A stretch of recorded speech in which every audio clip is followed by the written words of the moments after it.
Welcome to the Barbara Lee and Elihu Harris lecture series. This is an opportunity for us to have a conversation about important topics. Today we want to talk about reparations, an issue that affects not only the Black community, but our entire country. We're honored to have the opportunity to hear from some very important public officials on this issue. Congresswoman Barbara Lee, Congresswoman Sheila Jackson Lee, and Assemblywoman Shirley Weber. These women are all working on policy issues that affect this important topic. The fact that we've just come through an election of historic proportions, I think is going to add to the importance of this subject. The Assembly, the Senate, the House of Representatives all need to be looking at the issue of equity and equality. We've seen historic kinds of things happening, not only the election of the first woman of color to the vice presidency, but also to dealing with the issues of racial justice and economic equality. 400 years ago, we had the first enslaved Africans arrive in Jamestown. No one could really understand this country would be built on the backs and the minds of those slaves and their descendants. We saw wars fought.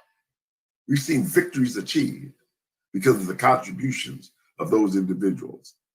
But I don't think we fully understood the impact of slavery, racism, and economic oppression on those same descendants. If we really understand what's going on in this country, going back to slavery, the Dred Scott decision, the Civil War, and the commitment of General Sherman to give 40 acres and a mule to the 40,000 men and women of northern Georgia and southern South Carolina, and then have that promise evaporated when Andrew Johnson relinquished that land back to Confederate landowners who'd owned it prior to the war. That promise has never been kept. And we've seen the ramifications of that failure to enact reparation on generation after generation of the descendants of those African slaves. We now have an opportunity to begin to bring about healing, social justice, and really work to make sure that everyone in this country has the opportunity to achieve the American dream of justice and equality. We've seen profit, usurpation, and privilege be the defining characteristic of this country's attitude, policies, and treatments of those African Americans. We must make a change. How we do it, who should get the benefit, is something we should discuss. How we achieve racial equity, how we achieve social justice. We all need to participate in discussion. We need to be open to everyone's ideas. We certainly need to hear about how that conversation should take place, not in ways that in fact are just discriminatory, but also ways that talk about healing, that talk about justice, that talk about affirmative action. We saw the failure of Proposition 16 in California, the opportunity to restore affirmative action in this state go down in defeat. Why? I don't know. Was it because people didn't understand, didn't appreciate, or didn't agree? I don't know the answer to that question, but I do know the conversation has to continue. We're going to do that today. The Barbara Lee and Elihu Harris Lecture Series is brought to you by the Martin Luther King Freedom Center. Freedom Center was created 25 years ago to engage young people in social change, to create a leadership, a cadre of young people who are committed to civic engagement, civility, and more importantly, to community development and empowerment. I'd like to take this opportunity to thank Dr. Roy Wilson and Dr. Karen Bolke for their leadership in working with our young people. We want to make this a model, not only for our community, but for the entire country. The young people can make the change, be the leadership, be the voice for the voiceless, but more importantly, to show how we can work together to make change in our community and in our country. We're going to have an incredible conversation. We're going to lead off with one of the real voices from academia on the subject of reparations and social justice, Dr. Rashawn Ray, who is a member of the Brookings Institute as a fellow, but also a professor at the University of Maryland in College Park. He is someone who blogs, someone who speaks out to a social media audience on the issue of social justice. We want him to give us the background, to give us an understanding of the issue of reparations before we get into our more vibrant discussion. So it is my pleasure to introduce to all of you a real dynamic voice on the issue of reparations and social justice, Dr. Rashawn Ray. Hi, I'm Dr. Rashawn Ray. I'm a David Rubenstein Fellow at the Brookings Institution and also a professor of sociology at the University of Maryland in College Park. I want to thank the Martin Luther King Jr. Freedom Center, Congresswoman Barbara Lee, Dr. Roy Wilson, Karen, Ethan, and others for making this event happen. What I want to talk about as I open is why is truth, reconciliation, and restitution central to ending systemic racism and moving our country forward. Many Americans recognize the troubling ways that the historical remnants of systemic racism and its current vestiges are destroying our nation and preventing the United States from actualizing its true democratic ideals.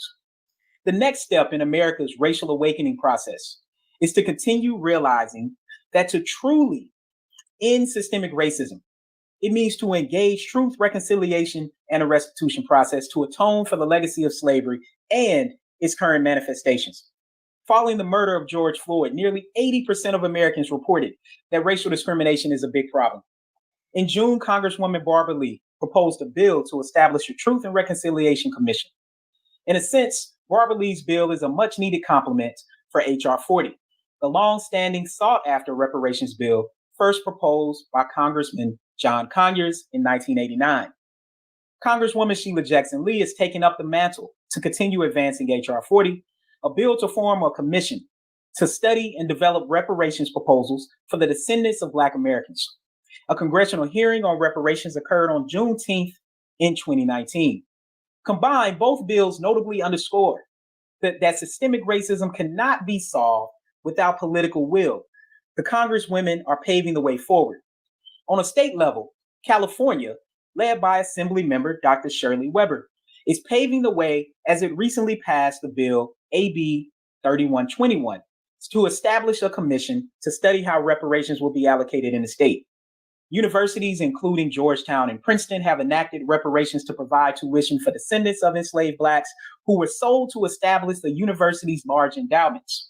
While Princeton Theological Seminary will pay, Georgetown students voted to pay a semester fee of $27.20 to symbolically represent the 272 slaves sold.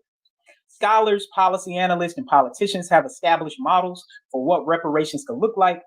For Truth and Reconciliation, countries including South Africa and Canada have provided a blueprint for this process. For financial compensation, economists Sandy Darity and Kirsten Mullen provide a comprehensive case for direct payments. Their economic analysis estimates at least $10 trillion to provide restitution for descendants of Black slaves. In addition to cash payments, my Brookings Institution colleague Andre Perry and I propose a reparations package that includes tuition remission, student loan forgiveness, down payment and housing restoration grants, and small business grants. These are wealth-building strategies to tackle social institutions that are most persistent at creating and maintaining racial disparities. Despite this progress, reparations are a topic that is difficult for Americans to wrap their heads around. A quick history lesson is important. First, reparations are to make amends and repair a wrong by providing restitution to the descendants, in this case, of enslaved Black Americans. Reparations were provided to American Indians for executions and forced removal off of their homelands, mostly in the southeast of the United States. Reparations were provided to Japanese Americans for World War II internment. Internationally, Jews were provided reparations for the Holocaust, for which the United States continues to play a pivotal role in facilitating this process. In fact, spouses of descended Holocaust victims are still able to receive reparations payments. Importantly, these reparations were not allocated immediately following the acts. Rather, restitution was often provided years after these gross state-sanctioned injustices. For example, reparations for American Indians were not provided until 1946 and 1971, and for Japanese Americans until 1988. Simply put, Black Americans are the only group to be systematically discriminated against by the government to not receive reparations. In 1860, over $3 billion was the value assigned to the physical bodies of enslaved Black Americans to be used as free labor in production. This was before the products that they actually developed. Immediately following the Civil War, General William Sherman and others decided that Black families should receive 40 acres and a mule. The legislation became known as Field Order 15. However, President Andrew Johnson, who assumed the presidency after President Abraham Lincoln was assassinated, reversed the legislation and returned the land back to previous slave owners. Adding insult to injury, some slave owners actually received reparations for the value of the bodies of their former slaves. For those who say that slavery was too long ago, you should look up some things. What about the Tulsa, Oklahoma massacre that killed 300 people and demolished 35 blocks, which was known as Black Wall Street? What about the 1917 East St. Louis, Illinois massacre, which ended up destroying 300 businesses? What about the 1923 Rosewood, Florida massacre that killed 150 people? And then what about the Homestead Act that was supposed to allocate land to Black Americans, but ended up mostly creating wealth for many white families, nearly 10% of all land in the United States? Contemporary social science, medical science, and the rapidly expanding use of artificial intelligence and social media reveal the cost and potential threats to our democracy. if we continue to allow unhealed, entrenched divisions to be ignored and exploited. For those wanting to tell their children they were on the right side of history and did the right thing, now is the time to truly show what it means to be an advocate for racial equity. Thank you. I just want to take time to introduce our panelists and speakers for the day. First, we have Congresswoman Barbara Lee, who serves as the U.S. Representative for California's 13th Congressional District.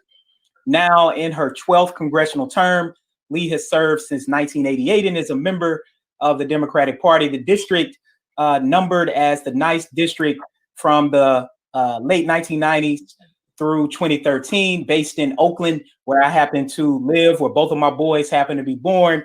Congresswoman Lee is the former chair of the Congressional Black Caucus and also the current whip and former co-chair of the Congressional Progressive Caucus. She is the vice chair and founding member of the LGBTQ Equity Caucus. Congresswoman Lee, thank you for giving us the opportunity to have this conversation.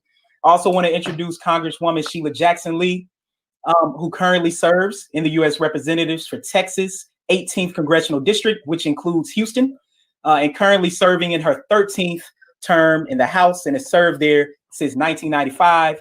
Congresswoman Sheila Jackson Lee is known as the voice of reason, was vital for the Violence Against Women's Act, and has also served as a ranking member of the Homeland Security Subcommittee, among several other things, including leading HR 40 and this historic legislation.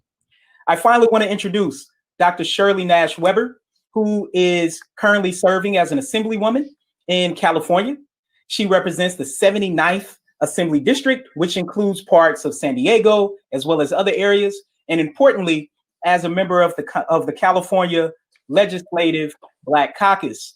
She is the first African-American to be elected to the California State Legislature, south of Los Angeles. And prior to being elected to the Assembly in 2012, Dr. Weber served on the San Diego Board of Education and also as a professor of African-American Studies at San Diego State University. Of course, as a scholar and academic, I love seeing academics become politicians. So thank you all for this opportunity, and I look forward to this vibrant conversation. I want to turn it over to Congresswoman Barbara Lee for her opening remarks. Well, first, let me just thank you, Dr. Ray, for moderating this panel, but also for your really keen insight into this issue as it relates to our history, the history of African Americans, the history of the Middle Passage, and why we must repair the damage. And so thanks so much for being with us today. It's really an honor to have you moderate this. Also, let me just say to our colleagues, my colleague, Congresswoman Jackson Lee, from my home state of Texas, I want to thank you so much for being with us today. Our young people with the Martin Luther King Jr. Freedom Center, we're excited that you would be part of this lecture series. It's been going on for 8 to 10 years now. We've had some phenomenal speakers and lecturers, and this is so timely with your work on HR 40. And we just really appreciate and honor you for being here today. And to, of course, Dr. Weber, let me just say how proud I am of California, proud I am of your leadership, because never did I think that California would be the first state to pass a bill establishing a commission to study and develop reparations. And I say that because I go way back as a staffer when Congressman Conyers also introduced HR 40. This was in the day. And I remember going to the California Democratic Party and passing a resolution. This was probably in the early 90s then, and got the California Democratic Party on record supporting HR 40. Never in my wildest imagination would California lead the way, and never in my wildest imaginations would I think that California was a state that wanted to really address the issue of repairing the damage and reparations. But you saw it, and your vision and your insight and your determination really put us on the right side of history. And so I just want to thank you. I have a couple of experiences I just want to share. Growing up here, I moved from Texas to California when I was 13 years old. And I attended San Fernando Junior High, San Fernando High School, and I wanted to be a cheerleader, but only the selection committee would select cheerleaders, and they would only select cheerleaders who were blonde and blue-eyed. And I was about 14 then. And so I went to the NAACP, the Pacoima Lutheran Credit Union, because I was working on work study, and went to my boss, John Mance and Carl McCraven, the late, great John Mance and Carl McCraven, and talked to them. And they said, we'll help you because I came out of an NAACP family in Texas. And so do you know, they helped me organize the school, San Fernando High students, and made them change the rules of the game so that the full student body could elect cheerleaders. And so because of that, by then I was 15, I tried out in front of the student body at San Fernando High, and I won. I was the first Black cheerleader at San Fernando High School. But that's an example of systemic racism. They didn't even think of it like that. But we had to crack that barrier so that myself and other girls, other Black girls, could then become cheerleaders. When I was much younger, when my dad wanted to buy a house, he was in the military in San Leandro, California. And we think California always had fair housing. Well, this was in the day, of course. He was a military man and wanted to buy a home, told my mother he knew he could buy one if he put his uniform on and went into San Leandro to buy a house. They ran him out of town. Crosses were burned in San Leandro. We'd have to drive around. Black people would have to drive around San Leandro. But some progress. Guess what? I represent San Leandro, California now in the Congress. But it took so much work, and the disparities and the racism is so systemic in California until a lot of people don't even realize how deep it is and how broad it is. And so, Dr. Weber, you're bringing all these issues to the forefront so that everyone can understand the damage of the past to African Americans here in the Golden State. And so thank you so much. I'll conclude by just saying I have introduced HR 100, which calls for a Truth, Racial Healing, and Transformation Commission. And this is very consistent and works in tandem with HR 40, because, you know, we have to have this truth-telling moment in order to move forward, because a lot of the public, they do not understand what it means when you see Black people being disproportionately incarcerated, for example, or what it means in terms of health disparities, African Americans dying disproportionately from health disparities from COVID, or why the damage of the past is still manifested in the deaths of African Americans, such as with Mr. Floyd and Breonna Taylor. And so connecting 401 years ago to systemic racism and how it's manifested is an important endeavor for public support, so that the public can be educated about why we need to have this transformed state and country, and make sure that racial equity and justice and repairing the damage is part of that transformative process. And so we're working together, Congresswoman Jackson Lee and myself, on these bills in Congress, and hopefully now with a new great president and vice president in the White House, we'll see some progress in the House of Representatives, which will be able to cite California now as leading the way once again as it relates to reparations. So just thank you all so much for being part of this discussion. I'm really proud and excited, of course, coming after this campaign and the excitement around that. But there's just so much work to do. And we have got to remember in these HR 40 and what the commission here in California will do now under Dr. Weber's leadership is going to keep the issues of African Americans before every single House, every single legislature, every single governor's office, and of course the national government. And so we can't let this slide now just because we won. We've got to double our efforts to make sure that justice is finally done in our state and in our country. So thank you again. Greetings. What a pleasure to be with the Martin Luther King Jr. Freedom Center and this very important discussion.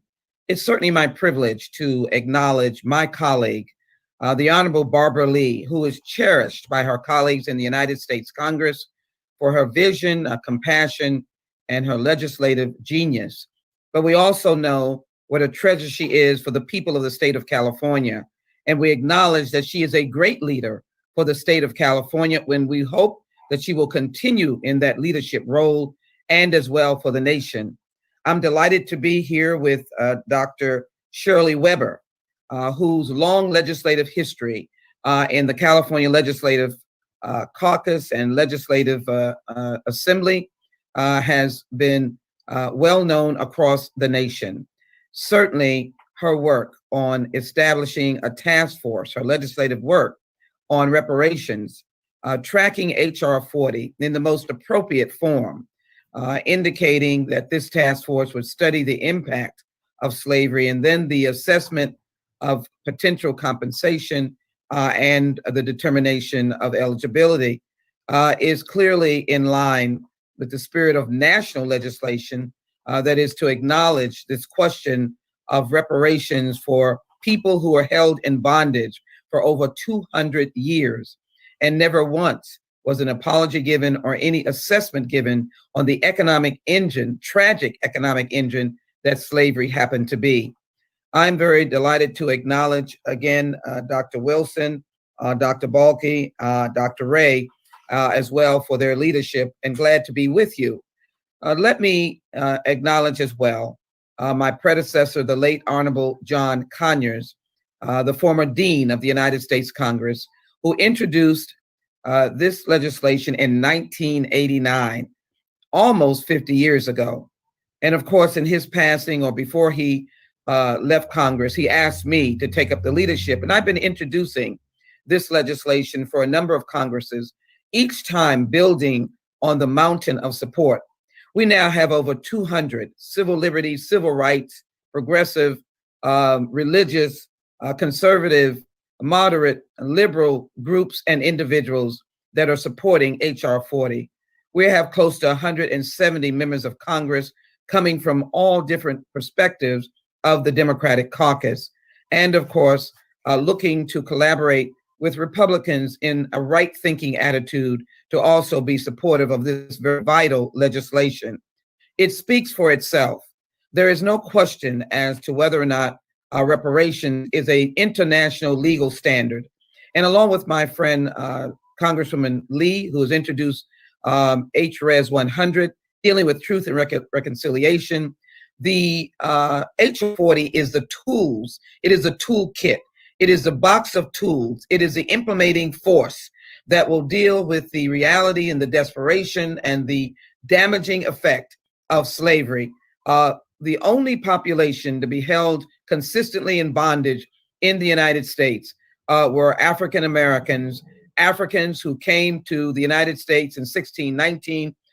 Some numbers show a little bit before as well. So the descendants of enslaved Africans have faced this question of horrible disparities that really cry out for the question of reparations.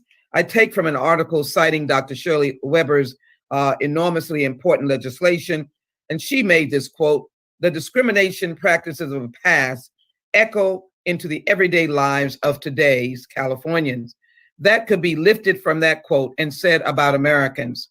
And so the slave echoes of the past are resonating in the lives of the descendants of enslaved Africans in this country right now today. Congratulate the state of California for this bill becoming law. We look to this bill becoming law. And in the coming days and weeks, this legislation will receive the most coveted concept of legislative process. That is an official markup. Never in the history of the United States Congress has there been such a major piece of legislation dealing with this question of bondage in this Congress. And so we look to a markup that will occur, and that will be part of the journey of this legislation to the floor of the House, ultimately to the United States Senate, and ultimately to a signature or an action by the presidency or president of the United States of America. As I was saying, international law promotes this type of response. And of course, even today, we can look at the disparities. So you can look at white wealth per family of $200 and some $1,000, I think somewhere between $250 and $265,000, and the wealth of Black families average $17,000 for a family of four. The disparities are stark, with the 2 million plus persons incarcerated in the nation's jail, from federal to local. The predominant numbers of those individuals are African Americans and Latinx, with the predominant number for a number of years of African Americans. The disparities in juvenile justice, where the numbers of children incarcerated in juvenile justice systems, though there have been some advancement, and I'm in the midst of reforming the entire juvenile justice system for this nation to give some standards, just as we are attempting to pass the George Floyd Justice and Policing Act into law, though it's been passed in the United States House of Representatives, legislation that I wrote for a number of years and others. We are looking to reform the juvenile justice system, but you'll find a desperate inadequacy or unequalness with respect to Black children. So what is reparations and why this meeting is so very important? It is the fact that we deal persistently, consistently, and in a determined fashion to answer the question of the economic engine that slavery was for those who benefited from it, even into 2020 and 2021, and those who suffered from it. So as I conclude, let me suggest to you that the idea of reparations and HR 40 being unusual, being a leaning left, being untenable is an outrage. I refuse to accept that. I refuse to accept it. We know that when Japanese were interned, it was an outrage. And some years later, in 1988, those descendants were given $20,000 through a congressional legislative act. States have addressed the question of Rosewood in Florida. We've addressed the question of the syphilis testing in Tennessee, because we understand that lives must be repaired and restored when you have damaged them and you take the essence of their due process. You've taken their property away from them, their life, their ability to pursue happiness, as our Declaration of Independence has said, and as the Constitution says, this nation was formed to create a more perfect union. It did not do that for the enslaved persons and the descendants of enslaved Africans. It did not do that for the enslaved persons because we were not a whole person in the Constitution and remained enslaved until 1863, and then finally in 1865, when it was announced on the shores of Galveston by General Granger. I hope that as our children grow and our children's children, they will look back on this era of those of us, patriots, who stood in the gap and insisted on the cleansing of America and the upholding of those words to create a more perfect union, that we have truth, we have reconciliation, and yes, we have a commission to study and develop proposals for reparations, the healing of this nation. And as we've heard, and I might say, to congratulate in my closing, a new transformational government headed by Joe Biden, the working man's candidate, and your esteemed senator, now Vice President-elect, along with President-elect Biden, Kamala Harris, who comes from a diverse and wonderfully rich background of African-American heritage, African heritage, and Southeast Asian heritage, and brings that power together as an African-American woman and stands ready to look at the healing and unifying of this nation. I believe that this is the time for HR 40, this wonderful repairing, implementing legislation and healing, and of course, to find truth and reconciliation with HRES 100. I look forward to joining you further in this wonderful opportunity of engagement. Thank you so very much. I want to take this opportunity to thank those who have organized this conversation today, particularly thanking our Congresswoman from California, Barbara Lee, as well as the Congresswoman from Texas, in terms of Sheila Jackson Lee. I want to thank them both for being here today to be a part of this conversation, and those who have organized it to bring us together to really talk about something very, very important. I'm the Assemblywoman from California, from the 79th Assembly District from San Diego. And a part of my discussion today, obviously, is AB 3121, the Assembly Bill 3121, which is a bill on reparations that was presented this past year, that I was author of the bill and supported strongly by the California Legislative Black Caucus, to basically talk about reparations in California.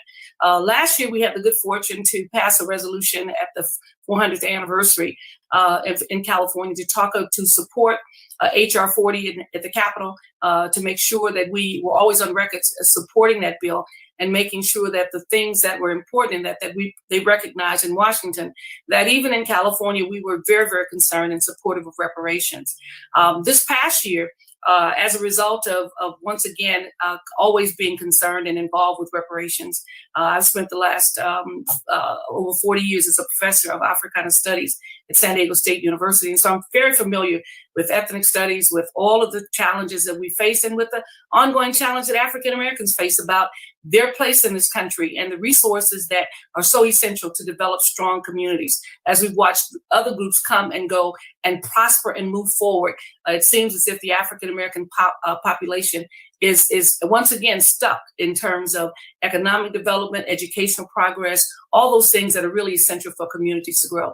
With that in mind, and having looked at California's history for years, we thought as a Black Caucus, there's probably no more opportune time than now to raise the issue of reparations in California, because we had been supportive and always supportive of what is happening nationally. But we felt as the fifth largest economy in the world, that California is a huge economy with a tremendous number of challenges that are there, that we needed to at least address the issue of reparations in California, because as most things do, if California has the ability to do certain kinds of things with resources and pushing forward, many times others will follow. We'll see this. And so this becomes important because we are the largest state, and we're one of the largest economies in the world. And oftentimes people dismiss the issue of racism or the issue of slavery in California and don't actually know the full history of it. So we decided that we would basically put forth a bill in California that would talk about reparations in California for those who are active, but also those who are descendants of former slaves. With that in mind, we presented AB 3121 this past year. It got out of both houses with some bipartisan support, and we were able to pass the bill, and fortunate enough to have the governor sign the bill. So this bill is law in California to form a task force that has to be formed by the middle of next year, a task force of 9 members who will not just try to figure out, was there any damage done, but to look at the extent in which the damage has been done. So we're operating from the first premise that there was damage, and this damage, and we want to know exactly how large it was, how pervasive it is, and the areas in which we find this damage done. And then to begin to recommend ways in which we can, one, educate California about it, but also ways in which this commission can recommend what needs to be done to basically repair the damage that has been done to African Americans. So we find this to be very important because many states and many cities have grappled with small aspects of it, a different city, those kinds of things where there was maybe one incident that occurred. But we looked at the history of California, and despite the fact that California came in as a so-called free state, it had slavery. And it condoned slave activities within the states of California. And every day we're getting more information about not only that, but the Underground Railroads, those who ran away. There was no sanctuary for them here in California. California adhered to all of the fugitive slave laws and returned people back. We also had embedded in our state a number of covenants and laws that really made it difficult for Black people to own land, to start businesses, to get loans and grants, and an educational system that was segregated. The first segregated case that was heard in San Diego years before Brown versus Board of Education. And so California participated in the racism, in slavery, in the degradation of African Americans, and basically the taking away of those benefits and those things that would be helpful. Clearly, we had people wondering, how in the world could that be California? Why is California involved? Isn't that a Southern thing? And yet those who've studied the history know the reality of it is that it's not. And we believe very strongly that continuing to ignore the impact of slavery on the lives of African Americans is to once again not acknowledge the work that has to be done. It is not to acknowledge the damage that has been done that continues to hold us back. And without a clear understanding of that, then as often it becomes, well, why haven't you people helped yourself? Why haven't you folks done these kinds of things? Without recognizing the fact that there were many, many laws put in place to basically prevent us from owning land, prevent us from opening businesses in certain places, statutes that were written to deny us access to housing, you name it. A lot of that existed in California, and therefore the impact that it had on us of being able to amass wealth, those kinds of things are still very prevalent. The fact that we recognize the fact that the whole system itself, in terms of slavery and looking at the damage was done, has seared the hearts of this nation towards African Americans. Because I consistently ask the question, why is it of all the folks who have been in this nation, who have been grieved by this nation, that there was never a desire to create reparations? The 40 acres and a mule concept lasted for a very short period of time in this country and was never implemented. And as administrations changed right after the Civil War, that issue just went away. And so, but no one has ever felt that there needed to be something done to repair African Americans for the damage done, for the wages that they gave, and the work that they put into this country, and to basically, once again, put us on an equal footing to give us a chance to survive. And California was a part of that. And so we have acknowledged that. We believe there's a way in which we need to correct the errors of the past. And reparations in AB 3121 is law now in California. We will have a commission. We will have recommendations. We will have programs put in place to begin to repair the damage done to those who live in California and and the system was a part of the whole slave system in some capacity, and that it had a devastating effect on African Americans, not only at that time, but continue to have a devastating effect today. And that's why it's important that we recognize the fact that we have to begin to root it out. We begin to deal with the issues that we face. And California is no better place to start than here. We hope that many other states will do likewise. And we totally support what is happening at the federal level. We hope to give them also the wind that California has to begin to move forward in a much more aggressive way, but at the same time to assist us in our efforts as we plan to hopefully assist the federal government in their efforts to be an example of what can happen and to share the kinds of recommendations that come forward that may impact California, but could also be utilized as models for the nation. So I'm honored to be with you today. We're excited about what's happening in California with regards to reparations. And as we continue to grow and to expand and build the commission itself, we hope to share the information we have and to utilize those of you who have already invested so much in the discussion of reparations in this process as well. So once again, thank you so very much for being here. We look forward to a robust conversation, but also an exciting year as we begin to implement the provisions of AB 3121. So thank you for that very powerful conversation that you just gave. What I want to do is now I want to go into a discussion, and I'm going to start with a very basic but important question. And that question is, why is the issue of reparations, restitution, truth and reconciliation for Black Americans a bipartisan issue? We start with Congresswoman Lee, then we'll go to Congresswoman Sheila Jackson Lee, and then Dr. Weber. You said, why is it should be a bipartisan issue? Yes. Yeah, it should be bipartisan. And again, that's why we have to build awareness, because everyone in this country needs to understand the impact of bringing enslaved Africans to this country and the systemic kinds of barriers and racism that has been embedded in every institution in this country. And so we have to have a system based on racial justice and equity, not one that has it has in its DNA racism. And so everyone's got to understand that by repairing the damage, the country will be stronger. We talk about regaining the soul of America. Well, that means Republicans and Democrats. And so we've got to make sure they understand that this also affects them and their tax dollars, and that we have a better way to move forward in America and in California, because everyone deserves to be equal under the law. And we have not had the equality, the system of justice in this country that allows for the repair of the damage so that we can be equal and so that there is a level playing field. Republicans have got to come to understand that, because it affects them also. I love that question, Dr. Ray.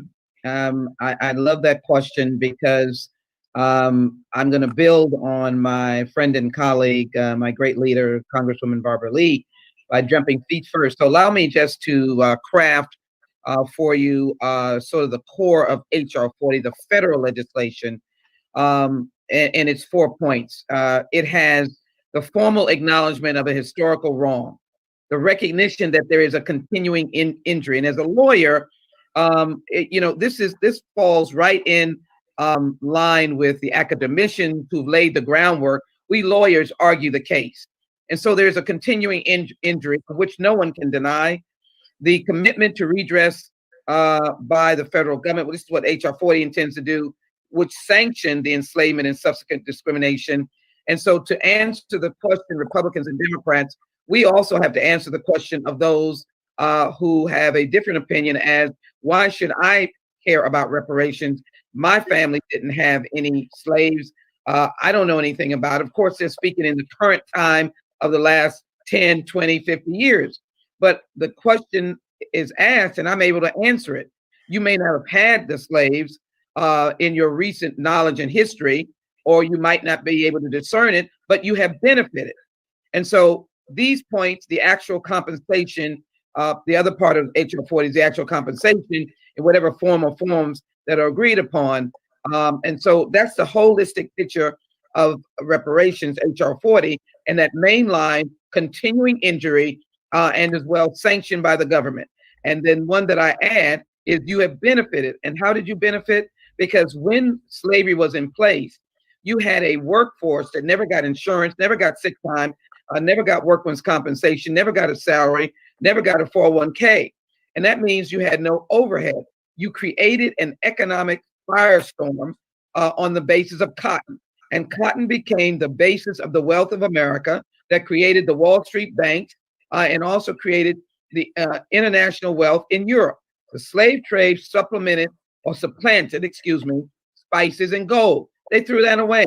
That had no value. And they began to trade in our blood, our lives. And so Republicans who have always been institutionalists, who believe in the idea of fairness, who adhere to and admire Abraham Lincoln as one of their greatest presidents, who actually made an economic decision and a unifying decision to unify the Union and begin to spread the wealth.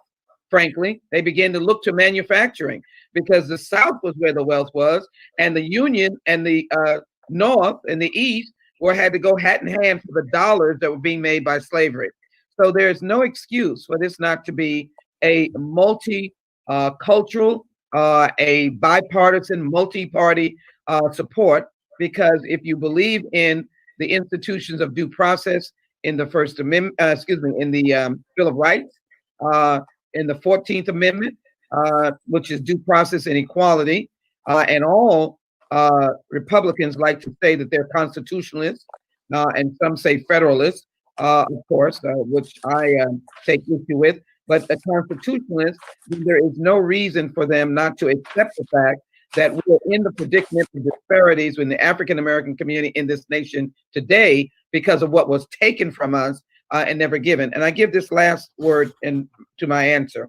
When the war ended, it is documented that General Sherman wanted to take South Carolina and East Coast coastal land, 400,000 acres. General Sherman wanted to do that and distribute it to the freed slaves. They would get 40 acres and a mule. And I always have to tell various cultural icons that use this, that this was not humorous. It was not, it is not a metaphor. It was real that we were going to get freed slaves, 40 acres and a mule. And because the compromise was blown up, President Lincoln was assassinated. We had a horrible next president who took his place, who didn't care anything about the compromise, coming together, slaves, nothing. And they blew it up in the 1887 compromise. And unfortunately, we never got that 40 acres and a mule. Just imagine collectively putting together 40 acres and a mule and the amount of wealth that we would have been able to pass on from family to family of the descendants of enslaved Africans. We never got it. I don't know how any Republican could in any way take issue with that unfairness. because they want to hold up their sense of respect for property and what one's property is. And then Democrats who've been very strong supporters of this. I think that's a combination well overdue, and we should pass H.R. 40 along with my friend's legislation that talks about truth and reconciliation, and pass it and get it signed by the President of the United States of America. Congresswoman Jackson Lee, I really appreciate you talking about what's called Field Order 15. I mean, that's something that I talk to students about, that I obviously write about. That was the legislation from Sherman. Assemblywoman Dr. Weber, I want to push this question even farther, because your bill is actually passed in California. And so I want to ask, rather than why it's important, more so I want to ask, why now? After we just witnessed the greatest voter turnout in American history, much of it attributable to voter turnout about race and racism in America. But the 2020 election continues to leave our country deeply polarized. How do you think your bill will be able to contribute to addressing these divides in America, healing America's original sin, and also how were you able to garner bipartisan support in the California Assembly? Well, I think the thing that's most important, and all of the things that have been said are so true and so correct, that this country itself will never heal until it has really fully addressed the issue and the damage done to African Americans. And so when we begin to look at it and see what is happening in California, and this is a truly divided nation, there's no question about it. And simply because it is divided doesn't mean we should stop what we're doing in order to bring peace. I'm often told by someone that says, well, if you bring up this issue, it's going to divide this country. This country is already divided. That's number one. And us sacrificing or feeling more that we needed to help the conscience of those who have offended us, more than dealing with the folks who've been insulting, because once again, it takes Black life and makes it second to everybody else's life. And yes, we just saw a great turnout for election, and clearly Black people basically determine the outcome of this election, and everyone acknowledges that. But there has to be more than just that. There has to be an effort to really look at the suffering that we've had, and how do you correct that?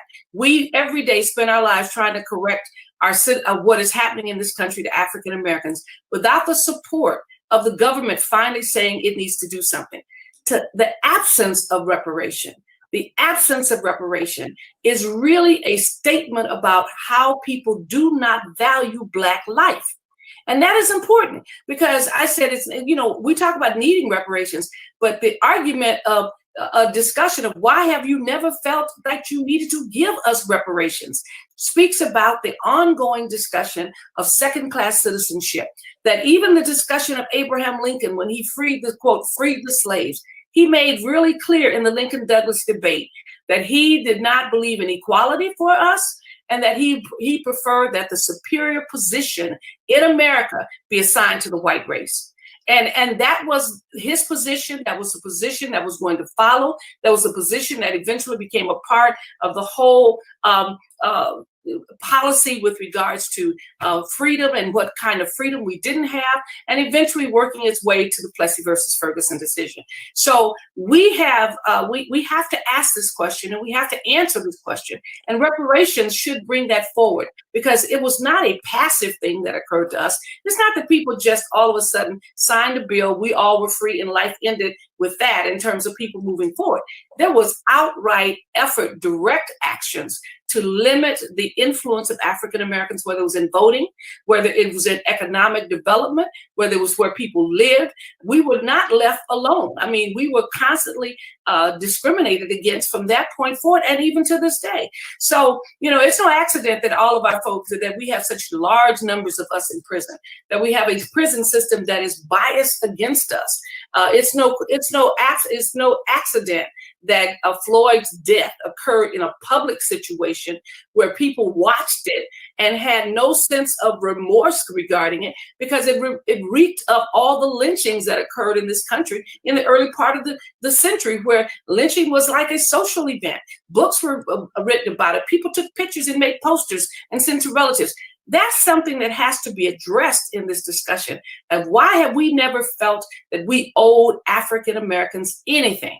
And it still gets back to the second-class citizenship position. So as we look at it, I recently was looking at the fact that when Obama was in office, I think whether it was 50 million or some number that was given to some Jews in New York who were poor, because people felt these people should not be poor, given all the things that exist in this country. And as a result, we're given reparations years after the Holocaust had ended. But most importantly, the United States didn't create the Holocaust. We were not the ones who had done some grievous act against the Jews in this country. Yet we felt a sense of responsibility to talk about reparations for them out of our own coffers. No one has seemed to bring that issue forward other than us in the most recent years. And so it becomes important that when we start talking about reparations and why we need it, we also have to deal with the issue of why have we not felt as a nation that we needed to do it. And that gets into the whole issue of reconciliation and truth and those kinds of things. And we have these eruptions every 4 or 5 years that exist in our community because we have never dealt honestly with the damage that the average citizen has done and continues to do and enjoy the benefits of having enslaved us. Even our friends and our colleagues who have benefited, who have intergenerational wealth that we have never had, and basically continue to don't recognize the fact that that is built on the bodies of slaves and the graves of Africans in this country as a result of that. And they have the benefit of having intergenerational wealth. They may not be enslaving people today, they say, but you still have benefited from it. You have built your kingdom on our bodies and our backs, and no one has said we need to have reparations. So it is important that those for the bipartisan support that it exists. We've been able to get even some friends, one Republican who's in District 1, way up north, voted for reparations and has been sending me materials about Black people living in California, the various conventions that occurred, to talk about the grievous activities that occurred, the Underground Railroad that was in California. And so we in California have to deal with it because we constantly look across the nation and say, oh, Mississippi, Alabama, oh my goodness. But we have not dealt with the fact of why is it that Black folks in California are poor and very poor, why we have limited number of businesses, and why our educational system is so geared against our children, and California Black kids suffer more than anyone else. So we have to ask those questions, and we have to get an answer, and we have to find remedy for it. Professor Weber, you better preach. Look, you said a couple of quotes that was so profound. You said, why are we worried about helping the conscience of people who have offended us? I think that's a pattern that we see often. And then you said people's views of reparations speaks to how they value Black life, whether that be about what Congresswoman Barbara Lee or Sheila Jackson Lee was saying about Black people being the only group that has not received reparations. And then also you mentioned the Holocaust, which there is a precedent there in the sense that spouses and relatives of people who were victims of the Holocaust are now receiving those reparations, which is right in line with how we think about what's happening in the United States and what you all are pushing. Congresswoman Barbara Lee, I want to ask you, and then go to the others, why is it important to think about restitution as finances as well as truth and healing? So beyond mandating, what does this legislation look like at the federal, state, and local levels? And here, as it relates to healing, as it relates to truth, I'm thinking about everything from what students learn in school to the way that banks operate, to businesses and housing. Why is it important to think about restitution in a holistic way that expands how we might think about healing in the United States? There have been over 40 countries which, after horrific genocides, crimes against humanity, slavery, have established commissions, various types of commissions, but they all entail a truth-telling session where descendants of those atrocities come forward, whether they're current or not. They come forward to talk about the impact of those atrocities. The United States has never had one. Actually, Belgium is about to establish one as a result of our Black Lives Matter movement. And so this truth-telling moment has never happened in America. And so we've never had public understanding or support, except white supremacists understand it. But we've never had the majority of the country really recognize that what systemic racism really is, as manifested by what Congresswoman Jackson Lee laid out and what Assemblymember Dr. Weber laid out. When you see, and let me tell you, after Mr. Floyd's murder, my constituents, many very enlightened white people, called me and said, what are we seeing here? Why is this going on? Then they would call and say, why do we see so many Black people dying of COVID? I mean, it was like struggling with no understanding. And I have to say, this is 401 years ago when the first enslaved Africans were brought to America. And this is a manifestation of never really addressing systemic racism and the impact of slavery. And so we have to have this moment in this country where people are able to and we called, my bill is called Truth, Racial Healing, and Transformation, because we believe there's nothing really to reconcile in America. You have to have something to reconcile, as much of nothing as it relates to African Americans.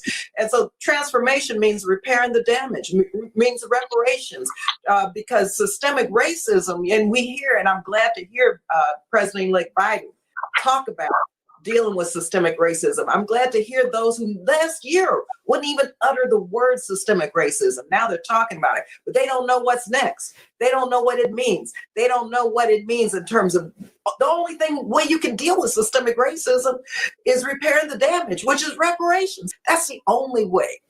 And so we have to educate the public around this and recognize that those who don't support it aren't going to they have white supremacy and racial injustice in their DNA, and they're not going to do it anyway and just move forward. But I believe, like Dr. Weber did in California, that we can educate the public, and there's no option. I mean, I've talked to my constituents who asked me why they were seeing this, and they're very progressive people. And I had to educate them. I had to tell them, oh yeah, what can we do to get HR 40 passed, right? And so we brought on more people just through this process because of the ignorance, and because schools don't teach this, and because people in California, where we're 6% of the population, have dismissed so many of the struggles of African Americans here in California. And Dr. Weber mentioned the poverty rates. Childhood poverty rates in California, in my district, are comparable to childhood poverty rates in Mississippi, Alabama, and Georgia. Average income, the wealth gap, the mass incarceration, disproportionate rates as it relates to African Americans, everything in California is consistent with the status of African Americans throughout the country. And so there's no answer to how do we deal with systemic racism, okay, unless you just tinker around the edges and make some modest reforms here, modest reforms there.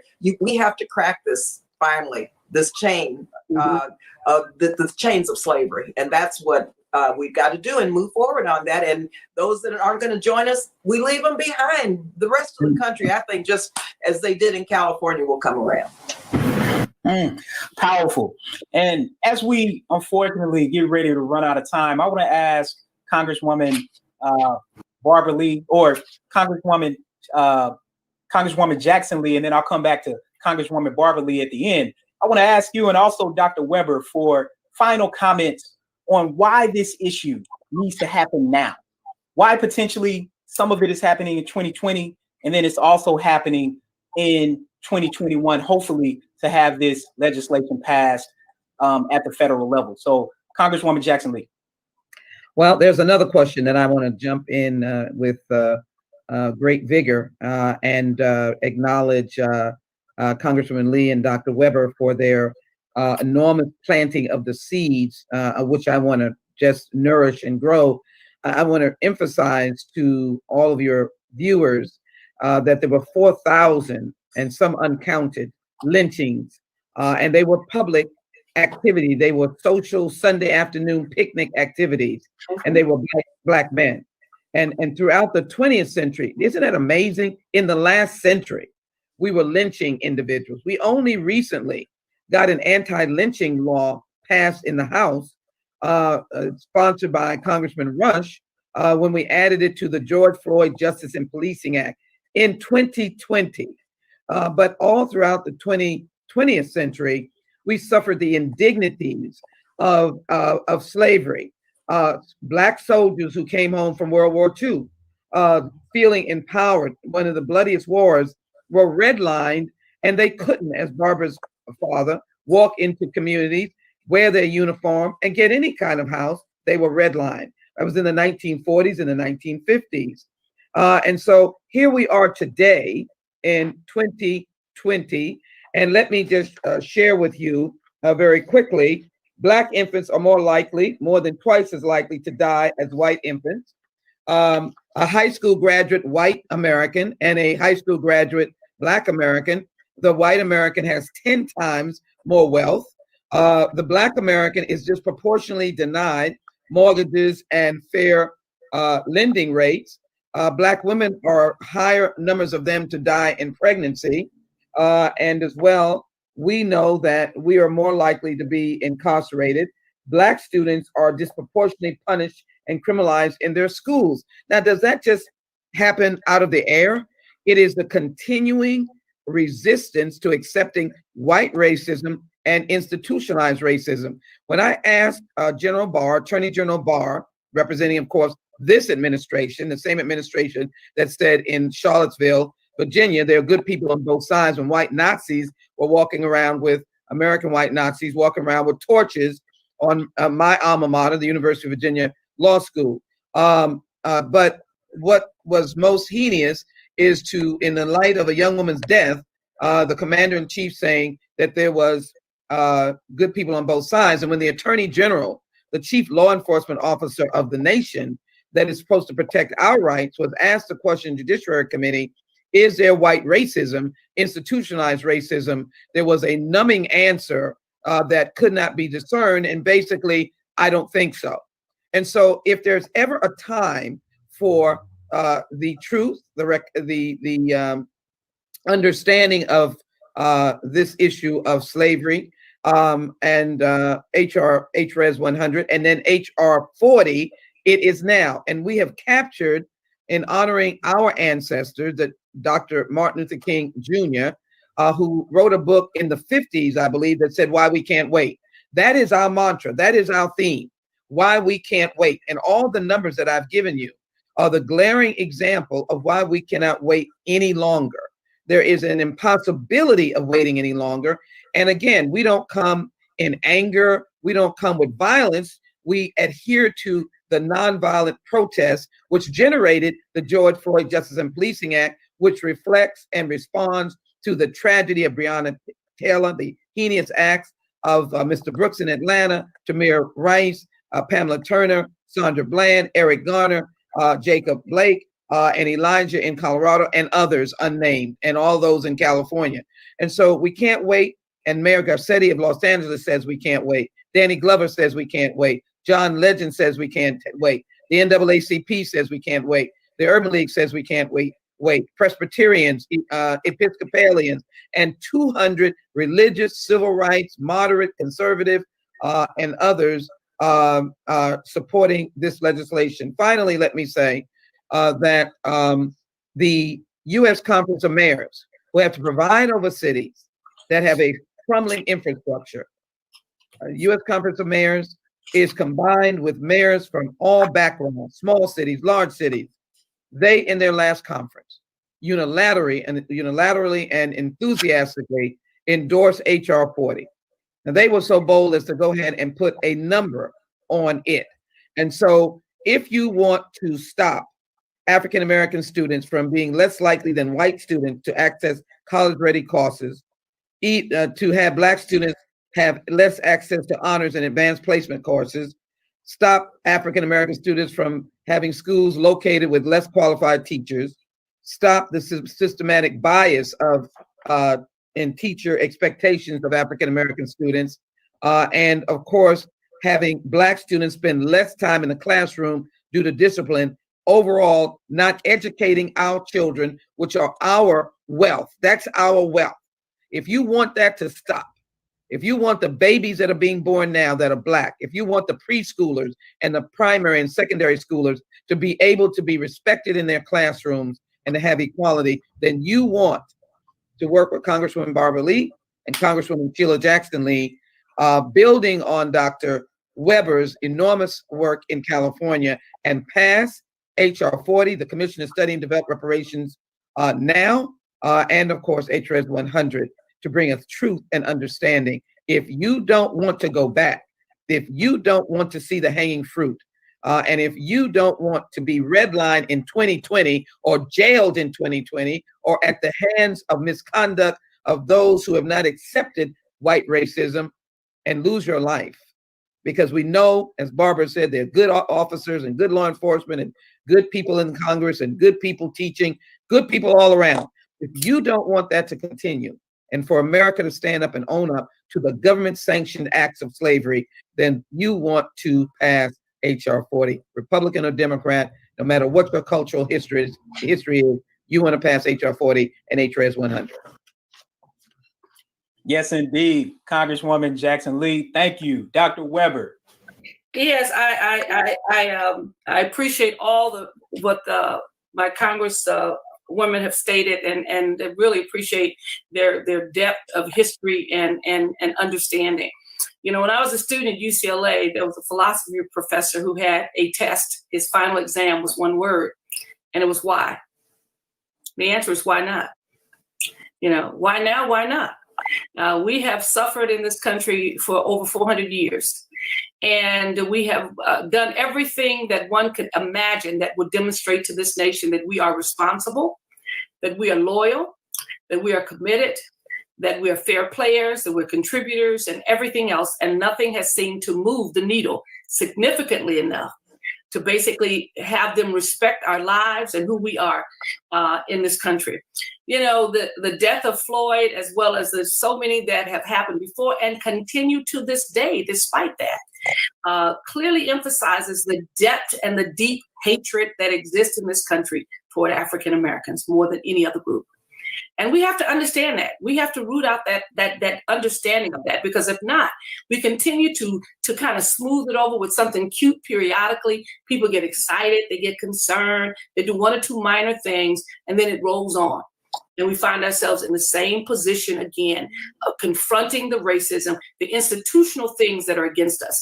We have to basically break that system. And most folks know that's generally what I do. I mean, I don't have all these other aspirations that people talk about. I'm dealing with the system that I have to deal with now. You know, we just passed 1460, AB 1460. That is the ethnic studies bill. Nobody thought it would ever pass, because why? The rules of the game did not allow us to introduce the fact that every student at the Cal State University system has to take one ethnic studies course at least. And those ethnic studies courses are defined in those 4 ethnic groups. And so people thought it would never happen. We got it through both houses. We've been working on it for years in terms of making our members recognize the value of knowing their history and the impact on those, not only on kids who are studying, but more importantly on the state. And it was not one, and it got to the governor's desk. And the rules of the game was that you don't do that. You let the Board of Trustees do the curriculum and you do something else. But we had tried for 7 years, and that system is broken. And I said to the governor, if you're going to fight institutional racism, this is it. You got to break it. You don't dibby-dabby around it. You got to confront it, and you got to break it, which shocked everybody when he signed the bill.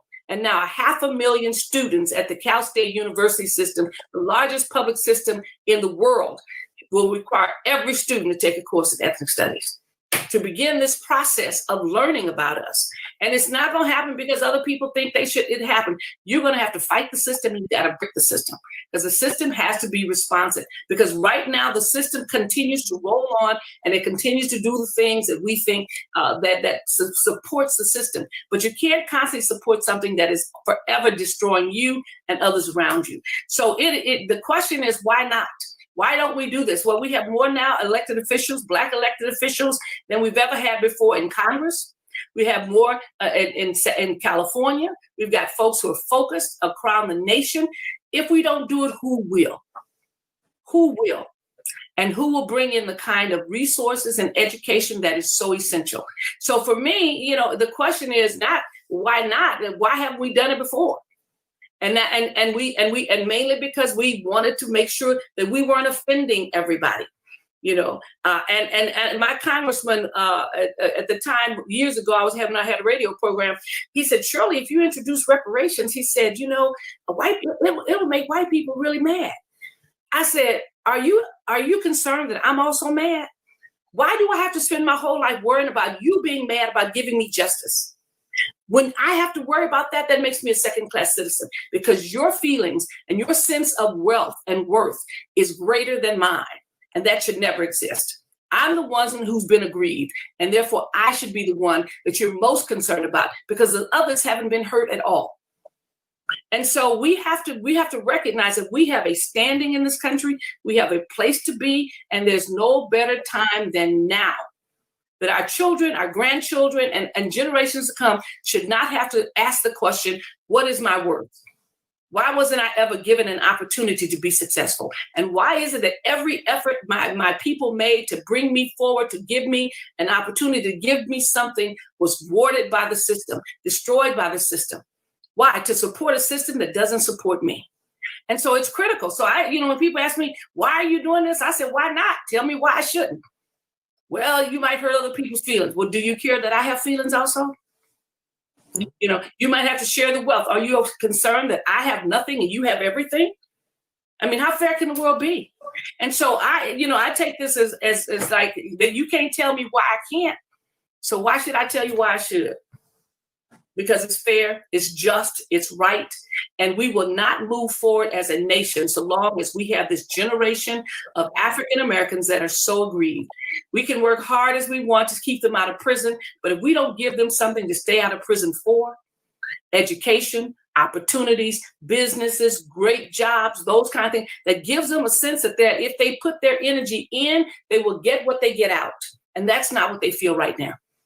And so as a result, we are still battling those issues that are there. A few of us make it out, but the vast majority do not. And so we have to basically do this.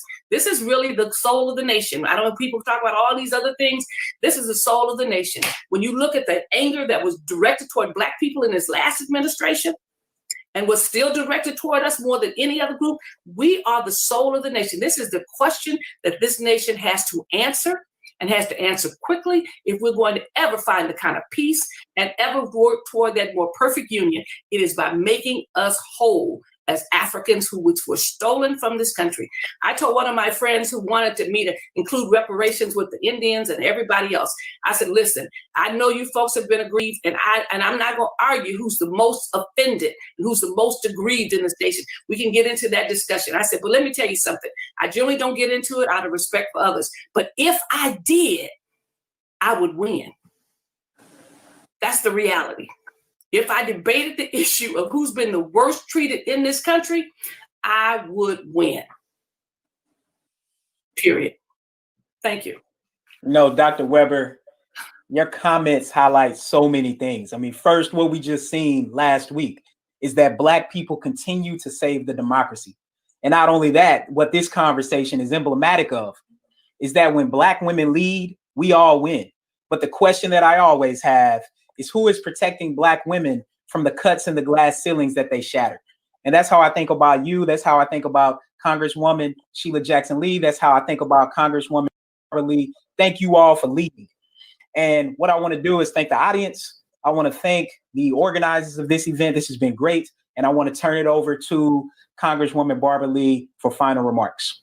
Sure, Dr. Ray, first, let me thank you so much for keeping this conversation going, not only as a moderator, but because of your depth of understanding of this issue, because it is just critical to talk about this, but to move forward and build support for the commission in California led by Dr. Weber and her bold leadership. And Dr. Weber, I'm so glad that you laid it out there so clearly in terms of why not, because this is the only option to make our country whole, which means African Americans must have reparations to repair the damage of the past.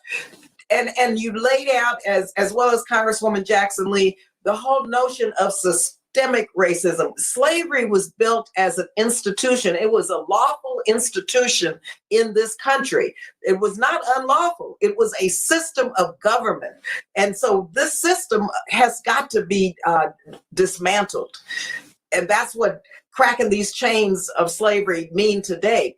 And so the only option is for us to move forward. We hear and we know people talk about structural change, systemic racism.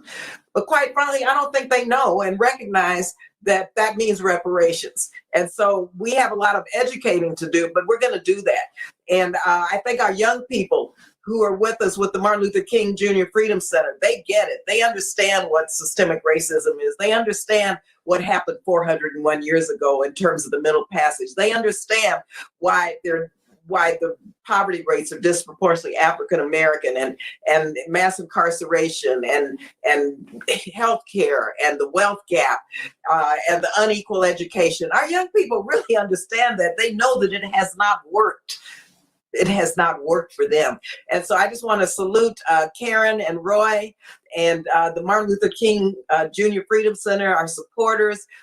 Of course, Elihu Harris, my friend and partner with these lecture series, who's still, even in his retired days, still on the front, the battlefront, fighting for African Americans for this session today, because it's timely. We have to capture the moment. We have to seize the time, as Bobby Seale always said, and we have to do that now because we cannot wait. Dr. Weber has fought in California to get us this far, so it's now time for our national government and our new administration and the Congress to follow California's lead and pass HR 40 and HR 100. So thank you all again so much for giving us the space and the opportunity to be with you.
your dance. Please go.